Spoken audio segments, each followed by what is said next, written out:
Buenas tardes, siendo en la ciudad de Cajamarca, siendo las 2:30 de la tarde del día 20 de marzo del 2023, en la sala de audiencia del Módulo Civil Corporativo de Litigación Oral de Cajamarca, dirigida a la presidenta del debate de mi persona, Luz Oxonia Garay Goicoechea, asistió por la secretaria de audiencia. Doy inicio a la audiencia preliminar virtual con expediente 08085-2022-0-1508-JR-CI-04, siguiendo contra el Banco de Crédito del Perú por el delito de responsabilidad extracontractual en la modalidad de indemnización por daños y perjuicios por denuncia calumniosa. Esta audiencia quedará grabada en sistema de audio y video. Además, tiene validez al haberse autorizado el uso de medios tecnológicos en la realización de audiencia por parte del Consejo Ejecutivo del Poder Judicial, mediante resolución administrativa. Por favor, pido la debida acreditación de la parte demandante. Señorita magistrada, tengan ustedes muy buenos días. Buenos días con todos los presentes. Mi nombre es Walter Morante Soplapuco, con número de DNI 16740702, domiciliado en Girón Leguía 199, con número de celular 993-743924. Esto, señorita magistrada. Gracias, señor Walter. Por favor, la debida acreditación del abogado de la parte demandante. Señora magistrada, muy buenos días. Mi nombre es Edwin Jonathan Arteaga Flores, con ICAG número 9756, número de DNI 43844689, y con casilla electrónica 7589, con domicilio en Girón Miguel Iglesias 324 y número de celular 961960939. Muchas gracias. Gracias. Pido la debida acreditación de la parte demandada. Gracias, señora juez. A todos los presentes, muy buenas tardes. Mi nombre es Claudia Yanet Rebasa Quisquiche, con documento de identidad 7001-8685, domicilio procesal ubicado en Girón Cruz de Piedra 300, del distrito, provincia y departamento de la ciudad de Cajamarca. Abogada de profesión y para los efectos pertinentes, mi correo electrónico claudia1225@gmail.com, actuando en representación legal del Banco de Crédito del Perú de esta ciudad. Gracias. Gracias, señora Claudia. Por favor, la debida acreditación de la abogada de la parte demandada. Muchas gracias, señora magistrada. Buenas tardes. Mi nombre es Linda Angélica González Bringas, con ICAC número 6466, DNI 72001947, con casilla electrónica 8579 y con domicilio procesal, en Girón Chanchamayo 1124. Número de celular 976-004653. Muchas gracias. Muchas gracias, abogada. Bien, pido por favor brindarnos sus alegatos de apertura al abogado de la parte demandante. Muchas gracias, señora magistrada. En el presente proceso estamos demandando como pretensión principal la indemnización por daños y perjuicios por la denuncia calumniosa, por la suma de 370,000 nuevos soles, y como pretensión accesoria se realice el pago de costos y costas que se han generado como consecuencia de la falsa denuncia por los supuestos delitos de estafa y asociación ilícita para delinquir. Señora magistrada, estas pretensiones se sustentan en los siguientes hechos: que el día 10 de noviembre del 2022, el Banco de Crédito del Perú, debidamente representado por la señora Claudia Yanet Rebasa Quisquiche, con número de DNI 70018685, interpone una denuncia contra mi patrocinado por la comisión del delito contra el patrimonio en su modalidad de estafa, previsto en el artículo 196A, inciso del 1 al 4 del Código Penal, y la del delito de asociación ilícita para delinquir. Cabe señalar, señora magistrada, que esto se genera debido a que el día 3 de octubre del 2022 mi patrocinado se acerca a las oficinas del Banco de Crédito con el fin de solicitar un préstamo vehicular por la suma de 25,339,74 nuevos soles. El vehículo que quería adquirir mi patrocinado era un modelo Jack JS2 del año 2022, color negro. En la denuncia se asegura que mi patrocinado, en complicidad con un trabajador del banco, burlando las medidas de protección, proceden a desembolsar el préstamo y que posteriormente este préstamo es traspasado a la concesionaria, ¿no?, donde se hizo la compra del vehículo. Todo esto sin haber firmado la garantía mobiliaria para la aprobación del préstamo. por lo que el gerente del banco, al notar esta irregularidad, menciona que se acercó en varias ocasiones a mi patrocinado para que regularice ese documento, asumiendo de que existió un complot entre mi patrocinado Walter Morante y el funcionario que atendió el desembolso. Señora magistrada, permítame, por favor, dejar en claro que mi patrocinado ha sido denunciado de manera injustificada, pues él siguió el procedimiento adecuado establecido por el banco para que se realice el desembolso del préstamo. Es importante también aclarar que mi patrocinado firmó el documento para autorizar el desembolso luego de haberse efectuado, pero eso fue por negligencia del personal encargado en el banco, más no por la responsabilidad de mi patrocinado Walter Morante. Además, en la denuncia presentada por el banco se menciona que hubo problemas al momento de la entrega del vehículo a causa de la supuesta estafa, ¿no? Pero la concesionaria le hizo llegar a mi patrocinado un documento agradeciendo por la compra y además se le hizo el debido registro del vehículo. Finalmente, señora magistrada, luego de que el Ministerio Público tomó conocimiento de la denuncia presentada en contra de mi patrocinado y haber realizado las actuaciones, se dispuso el archivamiento al no encontrar motivos suficientes para continuar con la investigación. De este modo, señora magistrada, queda claro que de la denuncia presentada por la hoy demandada no ha tenido ninguna justificación, por lo que ha supuesto una grave afectación contra mi patrocinado Walter Morante y que evidentemente le ha ocasionado daños después de haberse sometido a mi patrocinado a un proceso largo de investigación. Y esto implica un daño irreparable ya que afectaron su honor, su reputación, tanto en el ámbito laboral como en el ámbito profesional.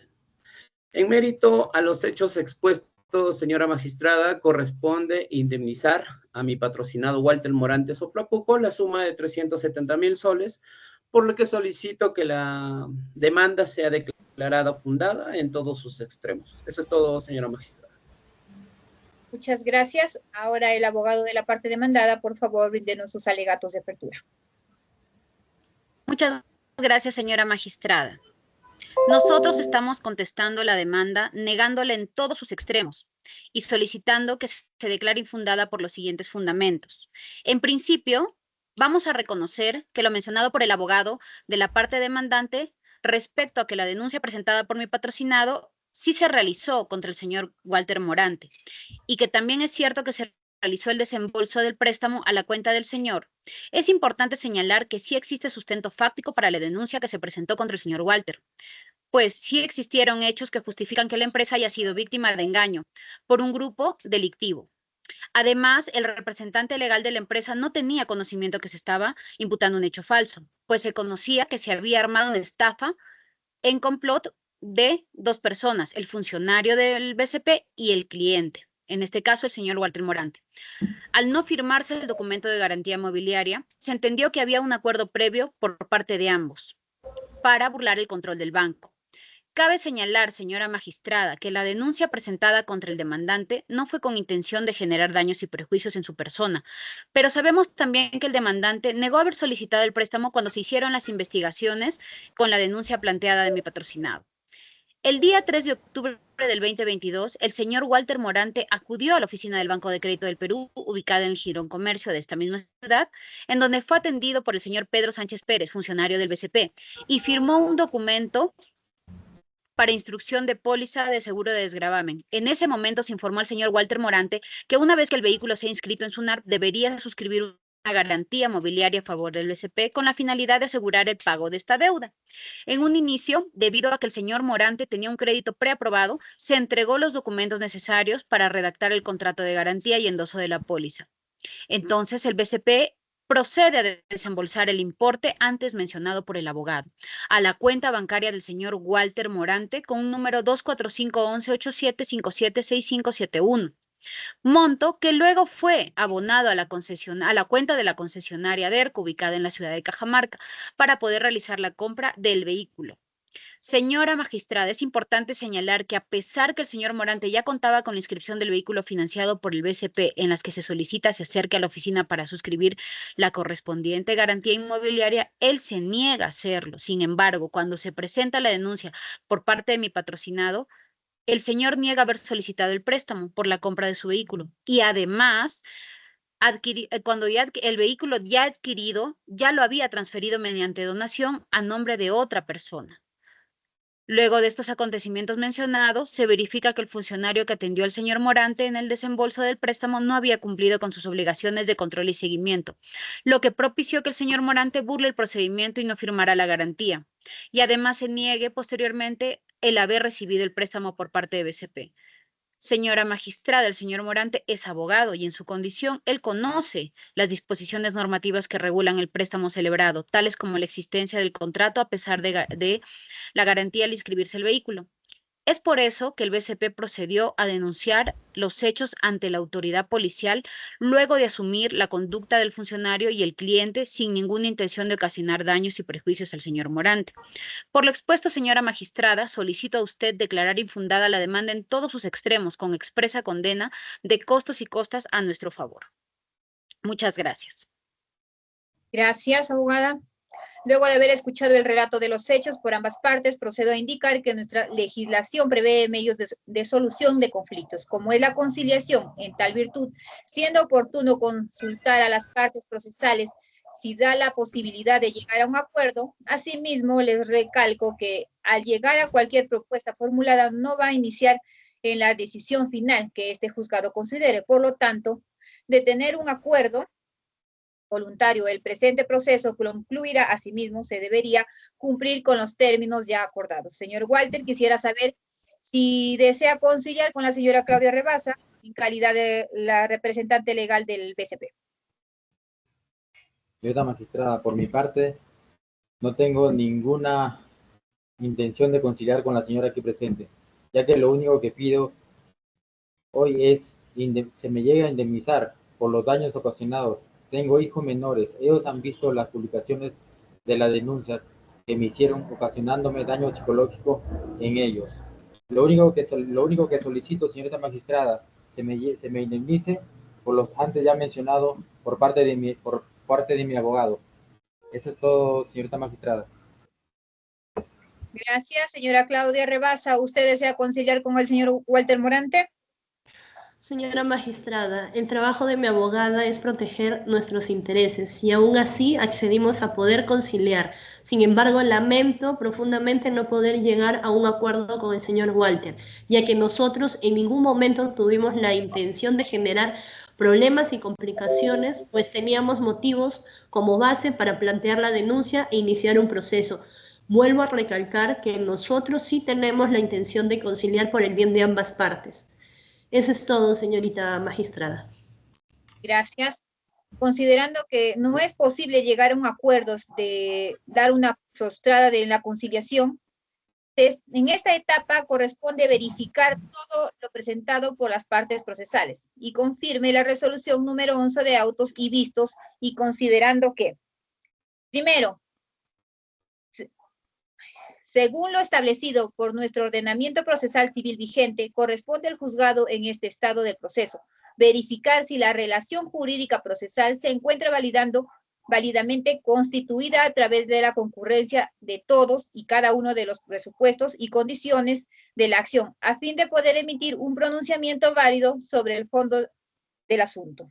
En segundo, siendo ello así, y estando el estado del presente proceso judicial, resulta imperioso que este órgano judicial, a efectos de evitar pronunciamientos inhibitorios, vuelvan a revisar si se encuentran presentes de manera implacable los presupuestos procesales, como son la capacidad procesal, la competencia, los requisitos de forma de la demandada, entendidos como aquellos requisitos indispensables para la existencia de una relación jurídica procesal válida, así como también las condiciones de la acción, como son la legitimidad y el interés para obrar, entendido como aquellos requisitos indispensables para un pronunciamiento válido sobre el fondo.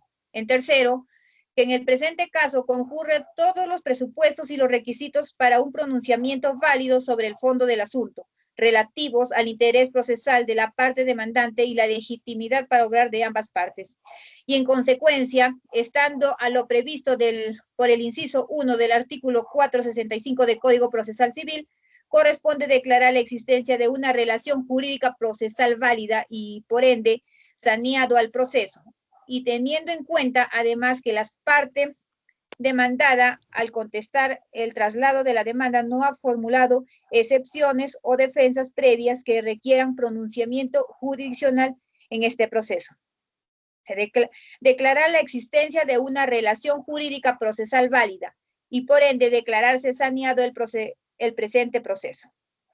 Bien, procedo a preguntar a los abogados al abogado de la parte demandada si se encuentra conforme con lo antes mencionado. Sí, señora magistrada, nos encontramos conformes. Procedo a preguntar al abogado de la parte demandante si se encuentra conforme con lo antes mencionado. Sí, señora magistrada, nos encontramos conformes. Corre traslado al abogado de la parte demandante para que proponga los puntos controvertidos. Muchas gracias, señora magistrada. Quiero indicar de manera precisa los siguientes puntos. En primer lugar, debo mencionar que en efecto, y teniendo en cuenta que lo único que se desprende de los fundamentos de la denuncia interpuesta por el banco BCP contra mi patrocinado Walter Morante, es la narración de los hechos sobre un desembolso de dinero que habría realizado la demandada al suscrito. Queda claro que ni en lo más mínimo dichas circunstancias configuraría el delito de asociación ilícita para delinquir, considerando que no hay ningún sustento válido, por lo cual descarta la imputación formulada. Por lo tanto, se trata de una imputación falsa. Además, en ese sentido, el comportamiento doloso en la imputación falsa no solamente se reduce a la insistencia de la fundamentación o explicación de motivos, sino se adiciona el conocimiento y la voluntad que se contaba su representante legal en condición de abogado para atribuirle a mi patrocinado ante la autoridad policial la comisión de un hecho falso. Es decir, sabía y conocía que la imputación de asociación ilícita era completamente falsa y pese a eso lo materializó a través de la denuncia antes señalada. Eso es todo, señora magistrada. Muchas gracias. Corre traslado al abogado de la parte demandada por que proponga sus puntos controvertidos. Muchas gracias, señora magistrada. Es importante primero señalar que nos encontramos inconformes con lo que mencionó el abogado anteriormente. Los hechos indicados son falsos. Además, lo formulado en la denuncia contra el señor Walter Morante no califican como hechos, sino como contenido normativo. Respecto al fundamento a la denuncia, es falso que únicamente se sustente en el desembolso de dinero, que como califica el abogado del señor Morante, habría realizado la demanda al suscrito, ya que existieron diversos hechos que justifican que la empresa tuviera el indicio de haber sufrido el engaño por una agrupación delictiva.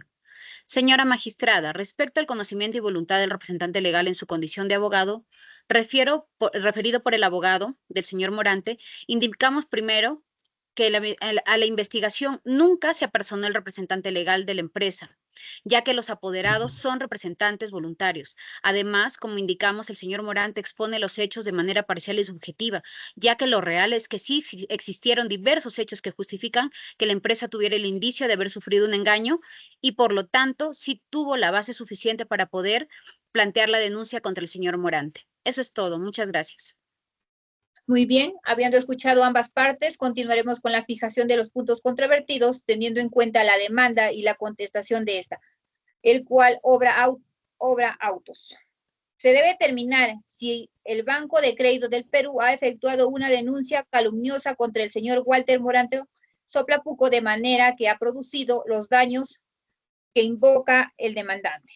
Además, se debe determinar como consecuencia de lo anterior corresponde que el Banco de Crédito del Perú indemnice al actor Walter Morante Soplapuco por daños y perjuicios en la modalidad de denuncia calumniosa por la suma de 370.000 soles, en los conceptos de daño emergente la suma de 90.000 soles, lucro cesante la suma de 90.000 soles, por daño moral la suma de 90.000 y el daño a la persona por 100.000.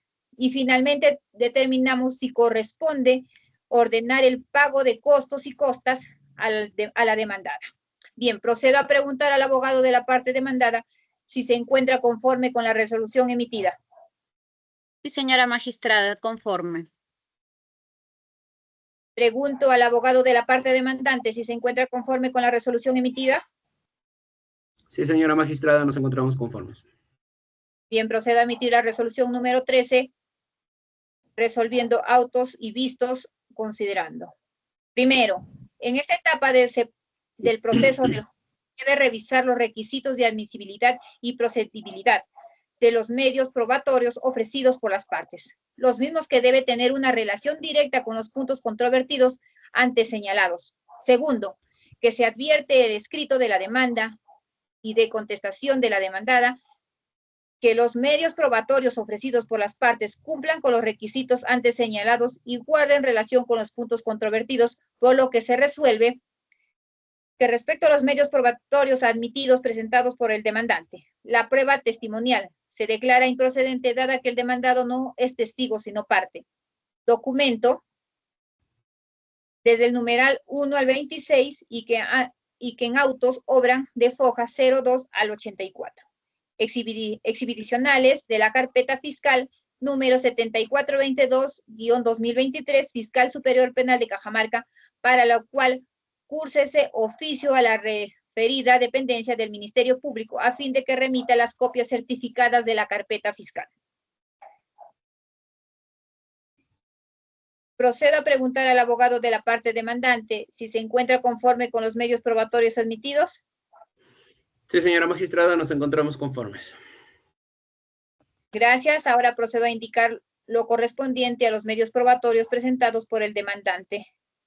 Documentos desde el numeral 4.1 al numeral 5.11, que en autos obran de foja 123 al 181, así como los presentados al subsanar la contestación de la demanda, que obran de folio 102 al 129 y de folios 141 al 143. Estos documentos serán merituados al momento de expedir la sentencia. Procedo a preguntar al abogado de la parte demandada si se encuentra conforme con los medios probatorios admitidos. Sí, señora magistrada, nos encontramos conformes. Considerando la conformidad de los medios probatorios antes admitidos y concluyendo que son solo documentos que presiden del señalamiento de audiencia de pruebas, disponiendo juzgamiento anticipado del proceso, por lo cual se procede a tener por actuados los medios probatorios antes admitidos, los mismos que serán merituados al momento de explicar la sentencia. Ahora cedo la palabra al abogado de la parte demandante para proceder a presentar sus alegatos de clausura. Muchas gracias, señora magistrada. Para finalizar, debo dejar en claro que es sabido que los requisitos de responsabilidad civil, sea contractual o extracontractual, son la antijuricidad, el daño causado, la relación de causalidad y el factor de atribución. Con respecto a la antijuricidad, como bien señala la doctrina de la responsabilidad, solo nace la obligación legal de resarcir cuando se causa daño a otro u otros mediante un comportamiento o conducta que no es amparado por el derecho por contravenir una norma imperativa, los principios que conforman el orden público o las reglas de convivencia social que contribuyen a las buenas costumbres.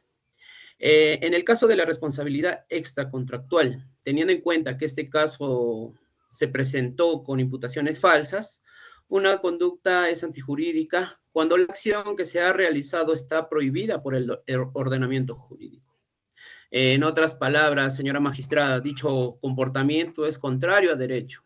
Entonces, en este caso, con la demandada, esta incumplió con su prohibición legal de imputar a sabiendas de la falsedad de los delitos tan graves como son los de asociación ilícita y falsedad, regulados en el artículo 196 y 317 de nuestro Código Penal, cometiendo con ello el delito, es decir, pese a que la norma legal, el artículo 1982 del Código Civil, prohíbe efectuar imputaciones falsas, la demandada lo ha efectuado, ¿no?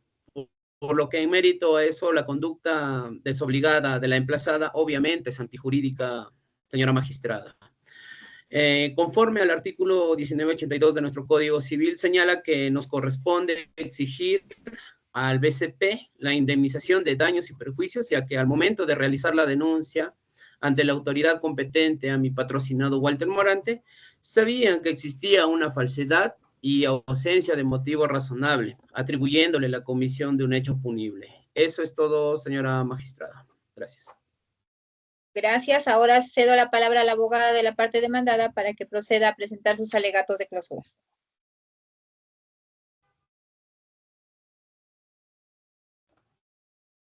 Bien, muchas gracias, señora magistrada.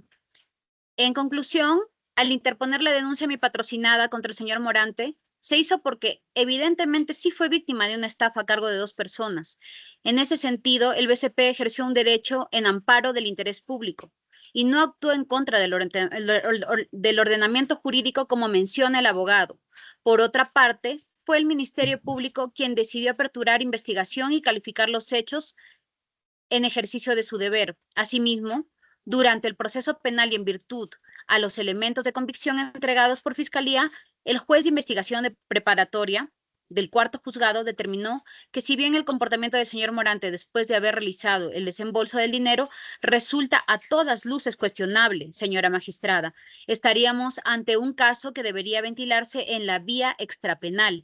Es por eso que dicho caso se archivó, ya que el representante del Ministerio Público propuso el sobreseimiento del caso, pues el hecho no se subsume en el delito de estafa y no porque no tenga suficientes elementos de convicción, de conformidad con lo establecido en el literal B, numeral 2 del artículo 344 del Código Procesal Penal, es decir, el juez penal no determinó que los hechos imputados sean falsos o que no existieran elementos suficientes de convicción, a pesar de existir tales supuestos como causal de sobreseimiento, sino que se decidió que el hecho no está considerado como un tipo penal de delito de estafa. Finalmente, señora magistrada, en ese sentido, el BCP actuó en ejercicio regular de un derecho, no existiendo conducta deliberada de causar daño que reprochar, ya que los hechos que sustentaron la denuncia son reales y a la vez dieron motivos razonables para que el banco asumiera que estaba frente a un delito que debía ser investigado por el Ministerio Público. Es por eso, señora magistrada, que la demanda presentada contra mi patrocinado debería ser declarada infundada al no existir el supuesto hecho dañoso que se ajuste a la disposición normativa del artículo 1982 del Código Civil. Muchas gracias, señora magistrada.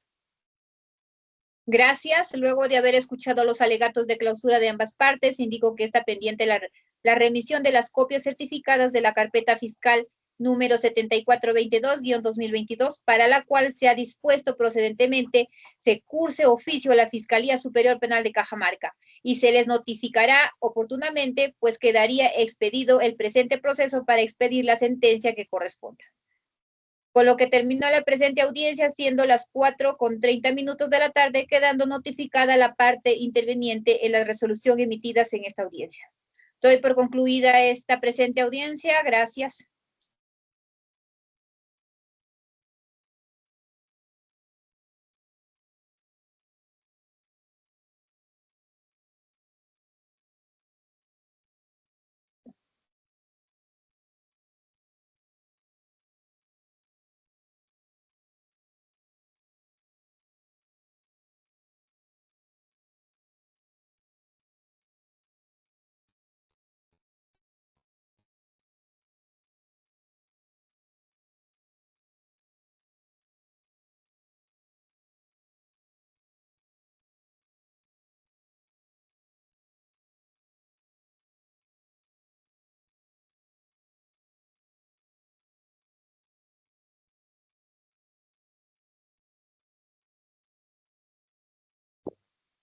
Chicos, no escucho.